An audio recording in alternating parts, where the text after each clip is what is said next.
si llegamos a adquirir una conciencia de respeto a la vida, cuando lleguemos a crear una conciencia generalizada en el mundo a este nivel, se habrán acabado los problemas de la contaminación y se habrán acabado los problemas que ponen en peligro la supervivencia de nuestra propia especie.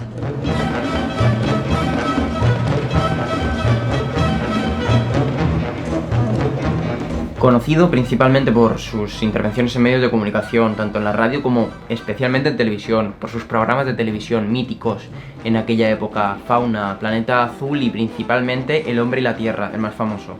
Félix Rodríguez de la Fuente era un comunicador excepcional, de esos que tenían un talento innato que te hacía estar enganchado a la pantalla y además un aventurero de los que hacen soñar. Pero además era mucho más que eso, era una persona con una filosofía, con un criterio y con un discurso que iba mucho más adelantado a las personas o al pensamiento de aquella época. Pero ¿qué hay detrás de todo eso? ¿Qué hay detrás del personaje que salía en televisión y que conocieron la generación de nuestros padres? ¿Quién fue realmente Félix Rodríguez de la Fuente?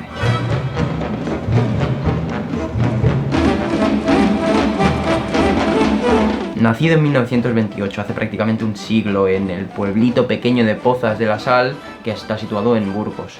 Un niño que se recordaba a sí mismo, como él mismo decía, con una infancia de pelo despeinado y siempre preguntando cosas al horizonte. Yo cosechaba multitud de sensaciones, las metía en mi cabeza con verdadera hambre, porque yo quería, luego durante todo el invierno rígido, disciplinado del internado, tener imágenes para que cuando yo estaba sentado en mi pequeño pupitre y el fraile hablaba de no sé qué cosas seguramente muy interesantes, pensando en mis pájaros, en mis llanuras soleadas, en mi libertad, en mi vida de niño prehistórico, que creo que ha debido ser la época más feliz para los niños.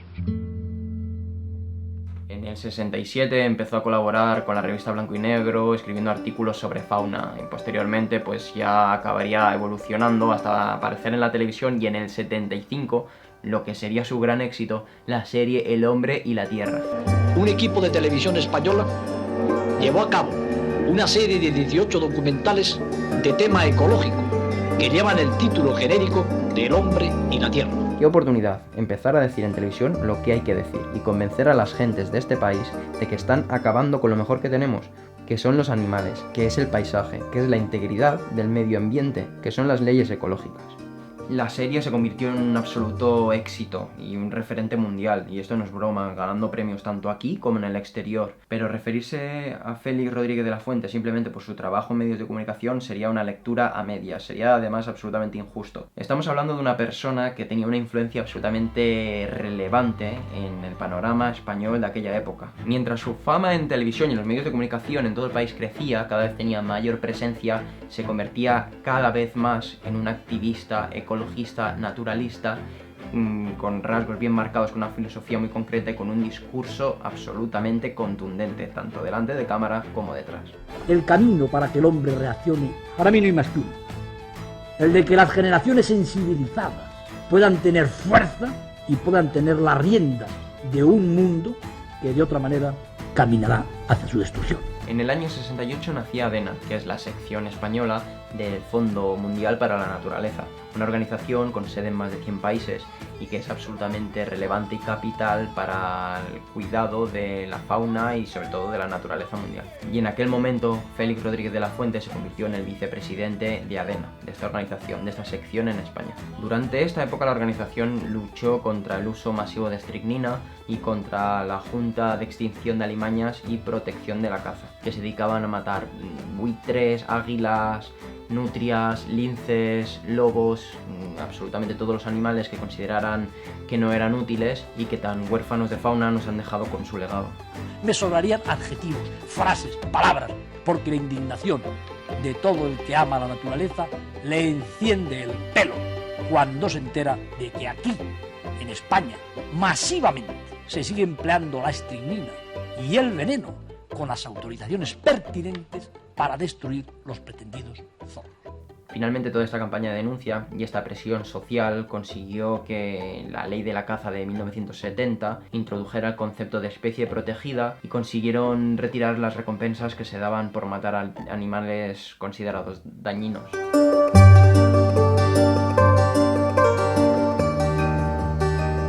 Van a ver los objetivos testimonios de las cámaras cinematográficas. Después podrán seguir pensando que los lobos son malos, eso ya depende de ustedes. Luchó y peleó por los derechos de muchos animales que estaban en peligro de extinción y especialmente el lobo, que probablemente le deba el hecho de haber sobrevivido en la península ibérica, algo que no ha sucedido en la mayoría de países de Europa occidental.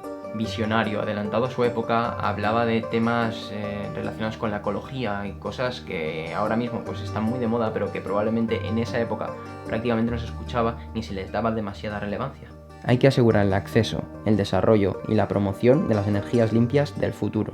Lo que más nos diferencia de todas las otras épocas es la basura.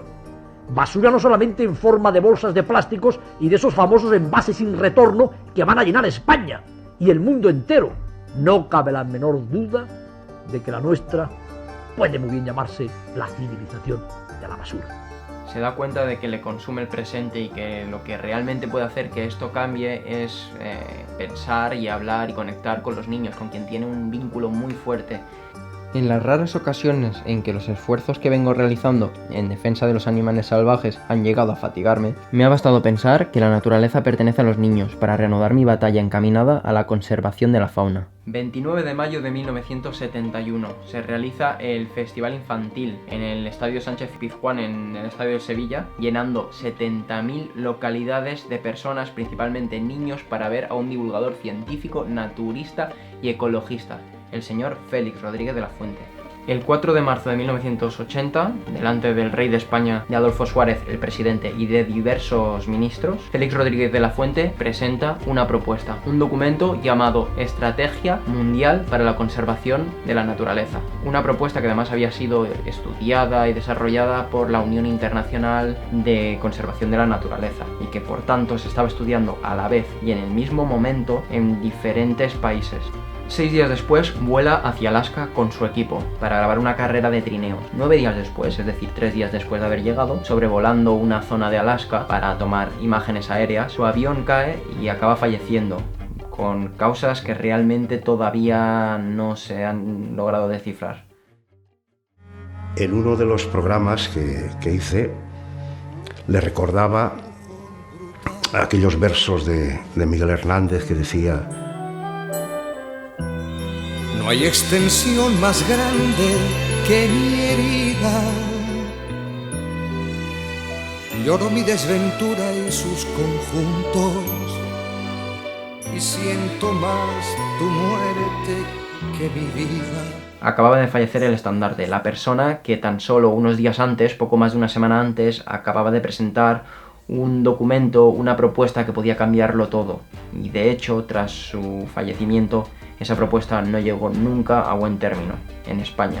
Con Félix Rodríguez de la Fuente terminó una época de interés por la naturaleza y voluntad de cambio, pero su semilla seguirá plantada para que nuevas generaciones agarren el testigo.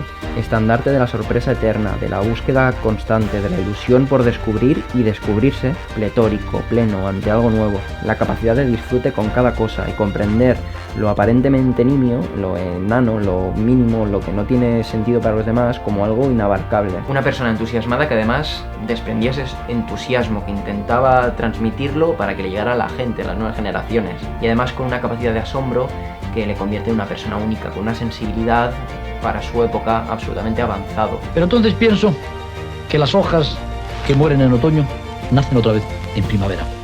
Pienso que de una informe oruga nace una bellísima mariposa. Pienso que, por ejemplo, esta noche pasada, exactamente a las 12 menos 5, ha nacido mi tercera hija. Y entonces me planteo el problema de la muerte y de mi paso por el mundo como una oportunidad. Un comunicador nato que ha dejado un legado más que evidente y sin embargo para nuestra generación prácticamente ruido de fondo, algo que llega a lo lejos pero que ni siquiera llegamos a conocer, y algo que bajo mi punto de vista es totalmente injusto. Y aquí viene la pregunta: ¿qué le faltó a Félix Rodríguez de la Fuente para que equiparáramos su nombre al de personajes tan ilustres como Jacques Cousteau o Jack London? La sensibilidad ante las agresiones al medio puedan tener fuerza y puedan tener las riendas de un mundo que de otra manera caminará hacia su destrucción. Por eso no nos cansamos, ni nos cansaremos nunca desde Televisión Española, de enviar nuestro mensaje proteccionista a todos cuantos nos siguen en el planeta azul. Buenas tardes.